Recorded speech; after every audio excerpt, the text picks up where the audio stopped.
മറ്റു വാർത്തയിലേക്ക് കൂടി നമ്മൾ പോവുകയാണ്. ദുരന്തർ 2 പ്രദർശനം തടയില്ലെന്ന് മദ്രാസ് ഹൈക്കോടതി. ഒരു ചെറിയ വിഭാഗം എതിർത്തു എന്നതുകൊണ്ട് പ്രദർശനം നിർത്തിവെക്കാൻ കഴിയില്ലെന്ന് കോടതി.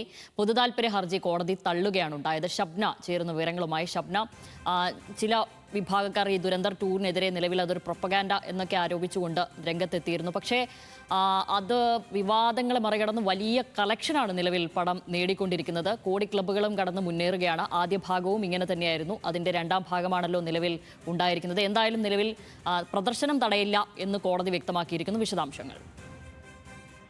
ശ്യാമലി, തമിഴ്നാട്ടിലാണ് ഇത്തരം ഒരു ഹർജി എത്തിയത്. തമിഴ്നാട്ടിൽ ഈ സിനിമയുടെ പ്രദർശനം തടയണം, തെരഞ്ഞെടുപ്പ് സമയത്ത് ഇത്തരത്തിൽ ഈ സിനിമ പ്രദർശിപ്പിക്കുന്നത് അതൊരു വലിയ പ്രത്യാഘാതം ഉണ്ടാക്കും എന്ന് ചൂണ്ടിക്കാണിച്ച് ചില സ്വകാര്യ വ്യക്തികളാണ് പൊതുതാൽപര്യ ഹർജിയുമായി കോടതിയെ സമീപിച്ചിരുന്നത്. എന്നാൽ ഇപ്പോൾ മദ്രാസ് ഹൈക്കോടതി ഈ ഹർജി തള്ളിയിരിക്കുന്നു. സമൂഹത്തിലെ ഒരു വിഭാഗം അതിന്റെ ഉള്ളടക്കത്തെ എതിർക്കുന്നു എന്നതുകൊണ്ട് മാത്രം ഈ സിനിമയെ പ്രദർശനത്തിന് വിലക്ക് ഏർപ്പെടുത്താനാവില്ല. അതോടൊപ്പം തന്നെ സെൻസർ ബോർഡ് ഇതിന് അനുമതി നൽകിയതാണ്.